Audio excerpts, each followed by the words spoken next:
안녕하세요. 건강한 세상을 만드는 뉴트리TV 정미열 박사입니다. 오늘은 자녀 공부에 대한 이야기를 좀 하려고 해요. 지금 3월 달인데 이 시기는 입학을 했든 한 학년이 올라갔든 자녀분들이 새로운 시작을 하는 시기죠. 부모로서는 아이들이 건강하게 커주는 것이 가장 감사한 일이고, 그 다음 좀 욕심을 내자면 아이들이 노력한 만큼 제 실력 발휘를 해서 자신감도 갖고 성취감도 느끼면서 자란다면 더 바랄 것이 없겠죠. 저도 한 아이 엄마로서 아이 건강과 공부에 신경을 좀 쓴 사람이에요. 우리 아이가 고등학교 때 수학 시험 보면 자주 실수를 하곤 했어요. 그런 것을 극복하고 이제는 아들이 원하는 학과, 원하는 학교에 들어갔고, 군대도 무사히 마치고 돌아와서 이제 대학 4학년이 되었습니다. 아들이 이러한 실수를 극복하는 과정에서 일정 부분 도움이 되었던 저만의 영양관리 방법에 대해서 오늘 말씀드릴게요. 이왕 치는 시험에서 고득점을 맞으면 참 좋겠죠. 평상시 실력대로 나와주면 참 그게 고마운 거죠. 그런데 평상시는 이제 여러분들도 많이 겪으셨을 것 같은데 아이가 참 비상한 것 같고 어려운 문제도 좀 척척 잘 맞추고 또 기발한 아이디어로 부모들을 깜짝 놀래키기도 하고, 그런데 시험만 보면 실수를 해서 평상시보다 낮은 점수가 나오면 아이도 속상하고 부모님도 속상하고 또 계속 이런 실수가 반복되다 보면 아이는 자신감을 또 잃을 수도 있어요. 우리 아이도 실수가 좀 잦았어요.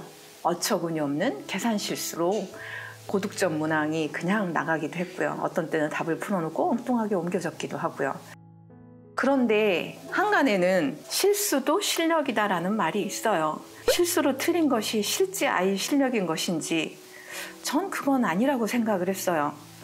평상시 컨디션 좋을 때, 편한 마음으로 풀 때 그 실력이 그 아이의 진짜 실력이겠죠. 그 아이의 잠재력이고요.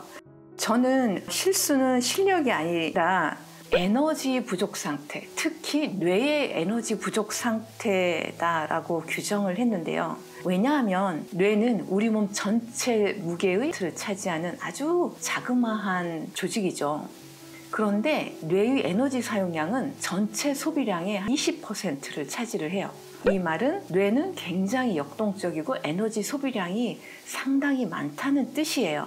그런데 시험 때는 정해진 시간 안에 답을 맞춰야 한다는 강박감도 있고 좀 잘 봐야 된다는 압박감도 있고 평상시보다 이 스트레스가 이제 올라가죠.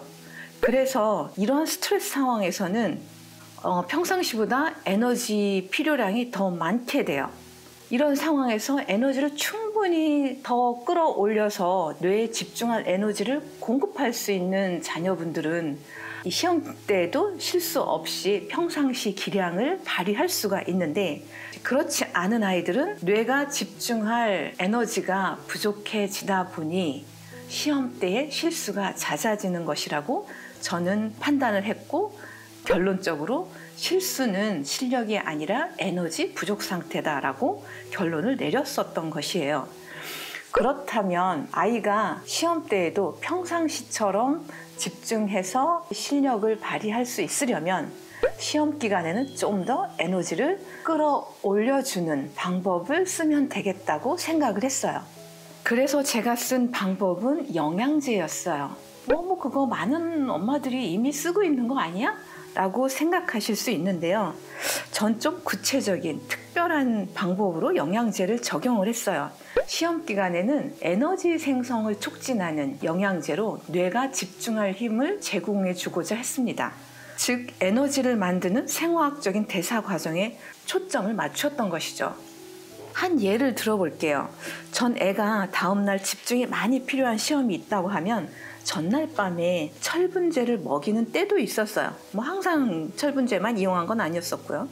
철분제는 흔히 빈혈을 예방하기 위해 보충한다고 생각하지만 철분은 에너지 생성 과정에 없어서는 안 될 필수 역할을 하는 영양소예요. 그래서 이 에너지 생성 공장인 미토콘드리아에 철분이 대거 포진돼 있어요. 그래서 이 철분이 보충되면 그 다음날 뇌세포가 사용할 에너지가 올라가서 집중력이 올라가고 실수가 줄어들 수 있다고 판단을 했습니다.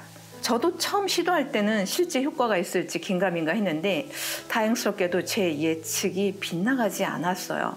중학교 시절이 이제 거의 마무리되는 시점에 인근 고등학교에서 과학 캠프가 있었는데요. 이 캠프에는 여러 중학교에서 수학, 과학에 실력이 있는 아이들이 많이 참여를 했어요. 우리 아이도 이 캠프에 참여를 했는데 엄마인 저로서는 아이가 고등학교 들어가기 전에 좀 이 캠프에서 좋은 성과를 내서 좀 자신감을 갖고 출발했으면 하는 바람이 있었어요. 캠프가 한 3주 정도 진행이 됐던 것 같아요. 일주일에 한 2번 정도 가서 학교 선생님이 강의하는 수업을 듣고 이제 시험도 치고 하는 캠프였었는데 캠프에서 우수상을 탔어요. 평상시 실력 이상으로 성과를 낸 것이었어요. 그 당시에. 아이는 그때 자기가 먹는 것이 철분제인지도 몰랐고 왜 먹는지도 몰랐지만 캠프가 끝나고 나서 제가 이제 철분제를 더 이상 안 주니까 그 빨간 영양제 왜 안 주냐고 철분제를 요구를 했어요. 아이는 그 철분제가 무엇인지 몰랐지만 아이의 몸은 그 에너지 상승을 느낀 것이었죠. 혹시 이 영상을 보시는 분의 자녀가 시험에 대한 불안감이 너무 크다면 당연히 병원에 가서 도움을 받는 것이 맞겠지만 그렇지 않고 좀 실수가 잦아서 아이의 자신감을 찾아주고 싶다 하면 시험 기간에 이러한 철분의 영양제를 받는 것도 고려해 볼 만한 것 같아요. 그런데 이렇게 철분이 좋다면 계속 먹이면 좋지 않을까요? 라고 물을 수도 있겠죠. 제 답은 노입니다. 왜냐하면 철분은 강력한 산화제로 세포를 산화시키기 때문에 오래 장기적으로 과다 복용하면 염증이 유발될 수 있기 때문이에요. 많은 어머니들이 실수하시는 것이 누가 효과 봤다고 하면 영양제를 구매해서 내 아이에게도 적용을 해요. 그런데 이 철분제처럼 효과가 빨리 나타나는 그러한 영양제든 보조식품 이런 것들은 근본적으로는 세포 산화를 많이 유발을 해요. 각성 효과가 강한 것들이에요. 그래서 평상시에도 이렇게 각성 효과가 강한 보조식품 위주로 먹이게 되면 점점 세포 산화가 심해지고 점점 더 미네랄이 고갈되어 내성이 생길 수가 있어요. 더 진행되면 아이가 산만해지고 집중력이 감소되고 불안, 초조, 수면 문제도 생길 수가 있어요. 그래서 이러한 수능까지의 장기전에 평상시 영양제랑 시험 기간에 먹는 영양제를 동일하게 갔을 경우에 그 수능에서 제 실력 발휘를 하지 못할 가능성도 있게 돼요. 그렇다면 평상시 영양제는 어떻게 먹여야 될까요?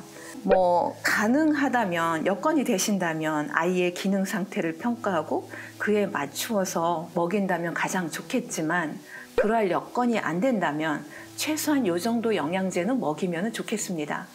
평상시 영양제는 세포를 복원하고 세포의 영양소를 채우는 요법 위주로 관리를 해주면 좋은데요. 비군이 너무 낮지도 너무 높지도 않은 그러면서 주요 미네랄이 적정 용량 포함되어 있는 신뢰할 만한 종합 영양제 매일 먹여주는 것이 좋고요. 그 다음에 칼슘, 마그네슘 부족하면 신경이 예민해져서 시험 때 실수를 할 수 있으니까 매일 칼슘, 마그네슘 보충해주는 것이 필요하고요.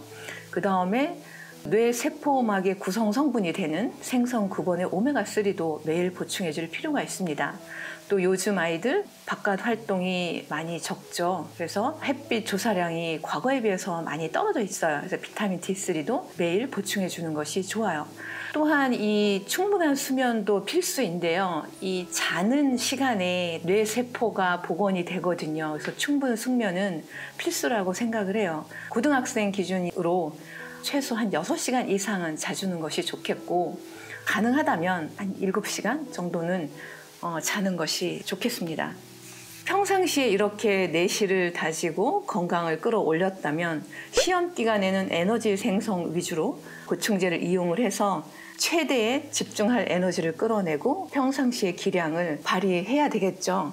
시험 기간에 도움이 되는 영양제로서는 비타민C. 비타민C는 부신 아드레날린 생성을 촉진을 해서 스트레스에 잘 대처할 수 있게 도와주고요. 말씀드린 것처럼 철분은 에너지 생성을 촉발을 하는데 이왕이면 흡수율도 좋고 위장 장애가 적은 비장철을 이용할 것을 권해드려요. 약국에 가서 약사분들께 비장철 말씀하시면 여러 제품들 소개해 드릴 거예요. 그 다음에 에너지 생성에 도움이 되는 코큐텐 또 시험 기간에 이용할 만한 영양제고요.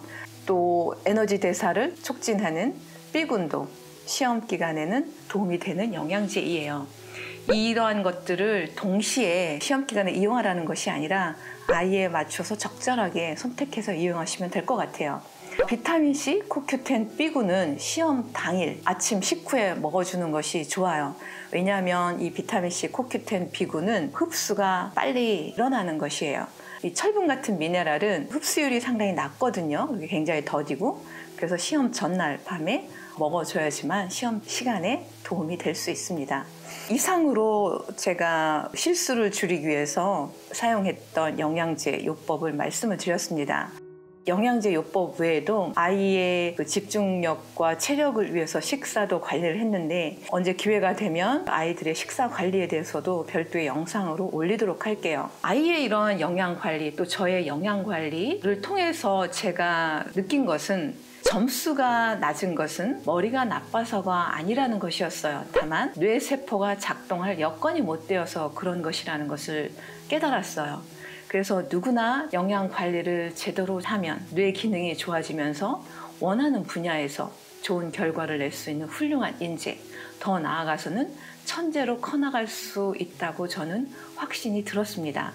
오늘 영상이 여러분께 좀 도움이 되셨기를 바라고요. 무한한 가능성을 지닌 여러분의 자녀의 성장에 조금의 도움이라도 되셨기를 바랍니다. 저는 또 다음 영상에서 뵐게요. 감사합니다.